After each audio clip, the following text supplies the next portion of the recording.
وقت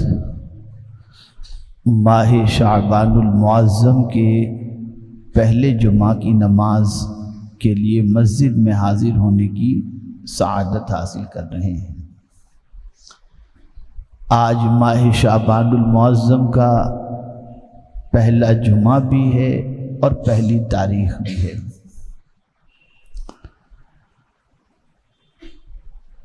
ہم سب لوگوں کی عادت یہ ہے کہ ہم بہت زیادہ اہتمام ماہ رمضان المبارک کا کرتے ہیں، اور اس میں کوئی مذائقے کی بات بھی نہیں، لیکن رسول گرامی وقار صلی اللہ تعالی علیہ وسلم ماہ رمضان المبارک کی تیاری ماہ رجب ہی سے شروع فرما دیتے، اور یہ وہ ماہ مبارک دونوں رجب اور شعبان اتنی عظمت والے مہینے ہیں کہ خود رسول اعظم صلی اللہ علیہ وسلم نے ان دونوں مہینوں کے اندر برکت کی دعا فرمائی، دونوں مہینوں کے لیے ارشاد فرمایا، اللہم بارک لنا فی رجب و شعبان وبلغنا رمضان، اے اللہ رجب اور شعبان میں ہمارے لیے برکتیں عطا فرما اور رمضان تک ہم کو پہنچا دے۔ اور اس دعا کا فائدہ بھی سب سے بڑا یہ ہوا کہ اللہ عز و جل نے تینوں مہینوں میں بڑی بڑی راتیں عطا فرمائیں۔ ماہ رجب میں شب معراج، ماہ شعبان میں شب برات، اور ماہ رمضان کے اندر شب قدر، تاکہ اس امت کی بگڑی بن جائے۔ تفصیل اگر آپ کو جاننا ہو تو آپ میرا بیان جو یوٹیوب پر ماہ شعبان کی فضیلت موجود ہے اس کے اندر آپ اس کی تفصیلات کو سماعت کر سکتے ہیں۔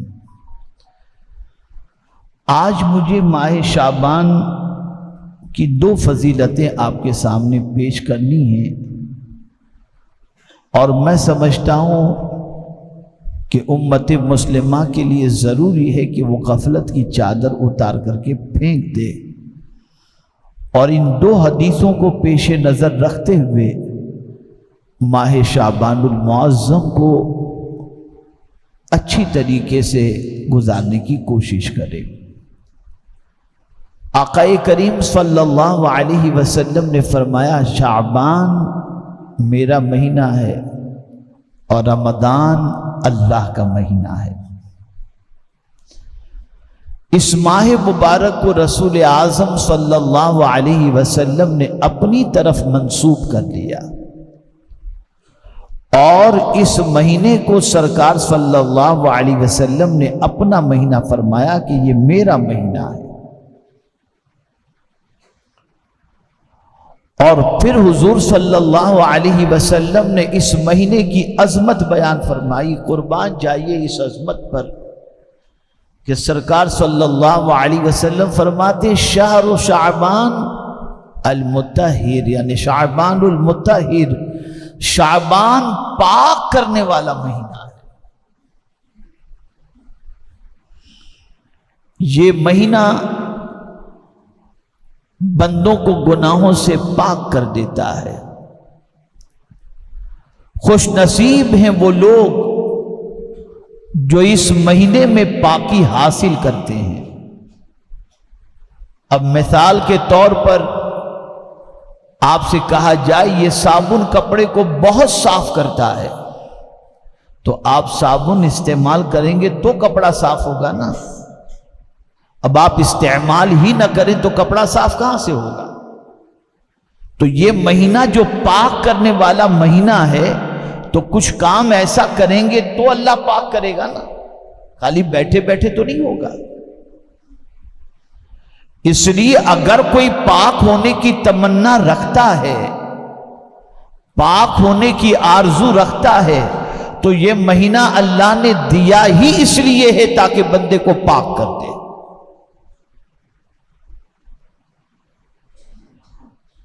میرے پیارے آقا صلی اللہ تعالی علیہ وسلم کے پیارے دیوانوں، پاک کرنے کے کچھ طریقے ہیں۔ مثال کے طور پر اگر کسی کانچ پر، کسی آئینے پر، کسی میرر پر اگر دھول مٹی جم گئی ہے تو اسے پاک اور صاف کرنے کے اندر کوئی زیادہ دقت نہیں ہوتی، یا تو ٹیشو سے پونچھ لو اور ہاتھ پھیر دو، یا کوئی کپڑا اس کے اوپر سے گھما دو تو آپ کا کانچ صاف ہو جائے گا، میرر پر لگی گرد و غبار میرر پر لگے گرد و غبار چھٹ جائیں گے۔ لیکن اگر کپڑا صاف کرنا ہے تو کپڑے کو آپ ایسے ہی کپڑے سے ہاتھ پھیر دیں گے تو کپڑا صاف نہیں ہوگا، بلکہ کپڑے کی صفائی کے لیے یا واشنگ مشین کے اندر آپ پاؤڈر ڈالو، پھر واشنگ مشین میں کپڑا ڈالو، پھر واشنگ مشین اس کو خوب اچھی طریقے سے مسلے اور باہر نکالے، یا پھر آپ کپڑے پر پانی ڈالو، پھر صابن ڈالو، پھر اس کے بعد اس کی صفائی کرو تو جا کر کے کپڑے کی صفائی ہو۔ آپ چاہیں کہ کپڑے کی صفائی جس طریقے سے ہم کرتے ہیں اس کی بجائے میرر کی جیسی صفائی کرتے ہیں اس طریقے سے صاف ہو جائے، تو میرر اور کپڑے میں دونوں میں فرق ہے کہ میرر پر جو گرد و غبار لگتی ہے وہ بالکل اوپر سے لگتی ہے، اس کے اندر نہیں گھستی، لیکن کپڑے کا معاملہ یہ ہے کہ دھول مٹی گرد و غبار یہ ساری چیزیں کپڑے کے اندر گھس جاتی ہیں، تو جب تک کہ اسے پانی اور صابن اور ساری چیزوں کے پروسیجر سے نہیں گزارو گے تمہارے کپڑے صاف نہیں ہو سکیں گے۔ اور تیسری چیز سونا ہے۔ اگر کوئی سونے کو صاف کرنا چاہے، اس کے اندر میل کچیل موجود ہے اور اس میل کچیل کو وہ نکالنا چاہے تو وہ پانی سے نہیں نکلتا۔ اگر یہاں پر کوئی سونے کی صفائی کا کام کرنے والا آدمی موجود ہو تو وہ سمجھتا ہے کہ سونے کی صفائی کے لیے سونے کو آگ میں ڈالا جاتا ہے، تو آگ جتنا بھی سونے کے اندر کچرا اور جو ساری چیزیں ہوتی ہیں اسے مٹا دیتا ہے۔ تو 3 پروسیجر ہوئے صفائی کے۔ ایک تو ہاتھ سے یوں ختم، ہاتھ گھماؤ میرر صاف ہو گیا۔ ایک صفائی کا طریقہ یہ ہے کہ پانی اور پھر اس کے بعد اس کو صابن سے دھو، تب جا کر کے وہ صاف ہوگا۔ تیسرا آگ میں ڈال کر صفائی کی جاتی ہے۔ آقا کریم صلی اللہ علیہ وسلم نے فرمایا شعبان پاک کرنے والا مہینہ ہے۔ اب اس میں اگر کوئی بندہ مومن سچے دل سے توبہ کر لے، سچے دل سے اللہ سے معافی مانگ لے، اور مانگنا ہی چاہیے، اس مہینے میں غفلت نہ برتنا۔ ایک اور حدیث شریف میں آپ کو سناؤں گا تو آپ کی سمجھ میں اور اچھی طریقے سے بات آئے گی۔ اس مہینے میں غفلت مت برتنا، اس مہینے کو غفلت میں مت گزارنا۔ آقا کریم صلی اللہ علیہ وسلم ماہ رمضان المبارک کے بعد سب سے زیادہ روزے اگر کسی مہینے کے رکھتے تو وہ ماہ شعبان المعظم کے رکھتے، اور بہت پسند تھا سرکار کو ماہ شعبان المعظم کے روزے رکھنا۔ کیوں پسند تھا میں حدیث میں آپ کو پیش کروں گا۔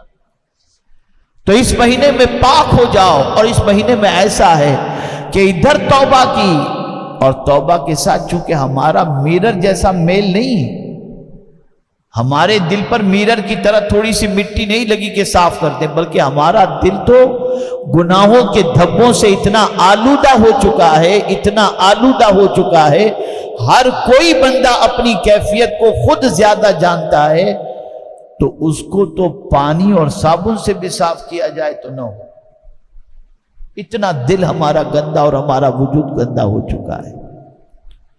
لیکن پھر بھی اس کریم کا کرم ہے کہ جیسے ہی کوئی بندہ توبہ کر کے اپنی آنکھوں سے آنسو بہا لیتا ہے اور گناہ کو یاد کر کے جیسے ہی وہ رو پڑا اور اپنے رب سے اس نے معافی مانگتے مانگتے آنسو بہا دیے، اور آنسوؤں کے قطرات گرنے شروع ہوئے، اللہ اس کے گناہوں کو مٹا دیتا۔ اس لیے اس ماہ مبارک میں رو رو کر اپنے گناہوں سے معافی مانگو۔ میں صرف رسمی طور کی بات نہیں کرتا، اس کو ذہن میں رکھیے گا کہ یوں ہاتھ اٹھایا اللہ معاف فرما دے، اللہ معاف فرما دے، اللہ معاف فرما دے، ایسا نہیں۔ رو، آنسو بہاؤ، اور جب کوئی آنسو بہاتا ہے تو اللہ کی رحمت کو جوش آ جاتا ہے کہ اس بندے کو احساس ہو گیا کہ اس نے میری نافرمانی کی ہے،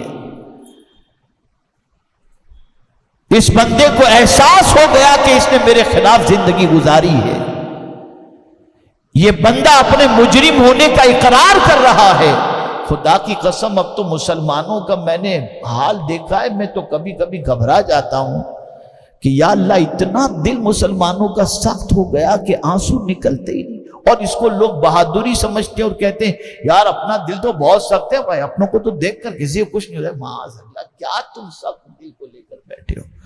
آقا کریم صلی اللہ علیہ وسلم فرماتے کسی کا بدبخت ہونا اس کی پہلی علامت یہ ہے کہ اس کی آنکھ بہنے سے رک جائے۔ جس کی آنکھوں سے آنسو نہ نکلیں وہ خود کو ہوشیار نہ سمجھے۔ حضور فرماتے ہیں کہ اس کے شقی ہونے میں اور بدبخت ہونے کے اندر کوئی شک کی گنجائش نہیں ہے۔ اور میں پورے چیلنج کے ساتھ کہتا ہوں، سارے انبیاء روتے رہے، سارے اولیاء روتے رہے، ان کی عبادتوں کے باوجود بھی ان کی آنکھیں تھمنے کو نام نہیں لیتی تھی، وہ آنسو بہاتے ہی رہتے تھے۔ بلکہ فاروق اعظم تو اتنا روتے تھے کہ آنکھ کے قریب باقاعدہ نشان ہو گیا تھا، اتنا روتے تھے۔ اور اس قوم کو پتہ نہیں کیا ہو گیا، لافٹر چینل دیکھتے ہیں، کہہ لگاتے ہیں، خوب موج مستی کرتے، سمجھتے ہیں دنیا کے اندر عیش موج کر کے جی لو، کہاں مرنا ہے دیکھا جائے گا مرنے کے بعد۔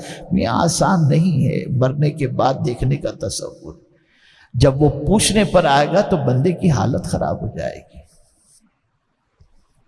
ڈرو، رو، آنسو بہاؤ، اور قرآن نے رونے کا ہی کہا۔ قرآن کہتا ہے فَلْيَضْحَكُوا قَلِيلًا وَلْيَبْكُوا كَثِيرًا، ہنسو کم اور رو زیادہ۔ یہ قرآن کہہ رہا ہے ہنسو کم اور رو زیادہ، یہاں رونے کا نام و نشان۔ تو رو، میں مدینہ منورہ جا رہا تھا ابھی 2-3 ہفتے پہلے، تو مکہ مکرمہ سے میں جب نکلا مدینہ منورہ کی طرف تو میں نے میرے استاد گرامی کو فون کیا کہ حضرت مکہ شریف سے نکلا ہوں، مدینہ جا رہا ہوں، دعا فرمائیں مقبول حاضری نصیب ہو جائے۔ تو انہوں نے مجھ سے فرمایا کہ دیکھو بس کوشش کرنا کہ حضور کے روزے کے سامنے کچھ آنسو نکل جائیں، کچھ آنسو نکل جائیں اور دل سے نکل جائیں، اس لیے کہ مقبول حاضری کی علامت میں سے ایک علامت یہ ہے کہ بارگاہ رسول کے اندر آنسو نکل جائیں۔ اور پھر جو آگے فرمایا اسے سنیے، ارشاد فرماتے حضور کسی کا آنسو دیکھ ہی نہیں سکتے، دیکھ ہی نہیں سکتے، ادھر آنسو نکلے اور ادھر پروردگار کے پیارے حبیب صلی اللہ علیہ وسلم کی رحمت کو جوش آ گیا۔ تو جب سرکار آنسو نہیں دیکھ سکتے تو مولا کیسے آنسو دیکھ سکتے؟ یہ رونا ہی نہیں۔ اس ماہ مبارک میں رو رو کے اپنے کو پاک کرو، یہ پاک کرنے والا مہینہ ہے، یہ پاک کرنے والا۔ اور ایک اور حدیث مبارکہ آپ کو سنا دوں، شاید کہ یہ حدیث مبارکہ آپ کے دل و دماغ کو اور معطر کر سکے اور آپ کی زندگی میں کوئی انقلاب لا سکے۔ یہ نسائی شریف کی حدیث ہے، حضرت اسامہ ابن زید رضی اللہ تعالیٰ عنہما سے مروی ہے، کہا کہ میں نے عرض کیا یا رسول اللہ صلی اللہ علیہ وسلم، حضور کو شعبان میں سب مہینوں سے زیادہ روزے رکھتے دیکھتا ہوں۔ حضرت اسامہ ابن زید نے حضور سے عرض کیا کہ سرکار میں آپ کو دیکھتا ہوں کہ شعبان میں بہت زیادہ آپ روزے رکھتے ہیں۔ کس سے پوچھا؟ جواب دیجیے، آپ بولیے، زور سے بولیے، حضور صلی اللہ علیہ وسلم سے۔ یہ اس لیے کہ یہ بھی یاد کرانے کا اور سکھانے کا ایک طریقہ ہے کہ پوچھو آدمی جواب دے گا تو بات یاد رہے گی۔ کس سے حضرت اسامہ ابن زید نے پوچھا؟ حضور صلی اللہ علیہ وسلم سے۔ اور کیا پوچھا کہ سرکار میں آپ کو شعبان میں سب مہینوں سے زیادہ روزے رکھتے دیکھتا ہوں۔ تو اب آقا نے کیا فرمایا، غور سے سنو۔ ارشاد فرماتے ہیں یہ ایک ایسا مہینہ ہے کہ لوگ اس سے غافل ہیں۔ یہ حضور فرماتے ہیں یہ ایسا مہینہ ہے کہ لوگ اس سے غافل ہیں، جو رجب اور رمضان کے درمیان ہے، یعنی شعبان المعظم۔ اور ایسا مہینہ ہے کہ اس میں اعمال رب العالمین کی بارگاہ میں پیش ہوتے ہیں۔ اس مہینے میں بندوں کے اعمال اللہ کی بارگاہ میں پیش ہوتے ہیں۔ اب سرکار فرماتے ہیں جو سید المعصومین ہیں، ارشاد فرماتے ہیں کہ مجھے پسند ہے کہ میرا عمل اس حال میں پیش ہو کہ میں روزے سے رہوں۔ یعنی اب آپ اندازہ لگائیے، آقائے کریم صلی اللہ علیہ وسلم فرماتے ہیں کہ یہ اللہ کی بارگاہ میں اعمال کے پیش ہونے کا مہینہ ہے، تو سرکار فرماتے ہیں میں چاہتا ہوں کہ میرے اعمال جب پیش کیے جائیں تو میں روزے کی حالت میں رہوں۔ پتہ چلا یہ مہینہ کتنا عظیم مہینہ ہے۔ اب یہاں پر ہمارا حال یہ ہے کہ ہم جو ہے اس ماہ مبارک کو وہی کھیل کود، کھانے پینے، لغو و لعب، غفلت کے اندر گزار دیتے ہیں۔ کوئی احساس نہیں، نہ اعمال کے پہنچنے کا احساس، نہ دفتر کے کھلنے کا احساس۔ میری ایک کلپ آپ سنیں گے جس میں حضرت عبداللہ ابن مسعود اور حضرت عمر ابن خطاب رضی اللہ تعالی عنہما، یہ دونوں ماہ شعبان المعظم کی 15ویں شب کیا دعا کیا کرتے تھے۔ یہ دونوں کون ہیں؟ اللہ اکبر۔ حضرت عبداللہ ابن مسعود وہ ہیں جن سے حضور قرآن سنتے تھے، اور حضرت عمر ابن خطاب وہ ہیں جن کو سرکار صلی اللہ علیہ وسلم نے جن کے بارے میں فرمایا کہ میرے بعد اگر کوئی نبی ہونا ممکن ہوتا تو وہ عمر ابن خطاب ہوتے۔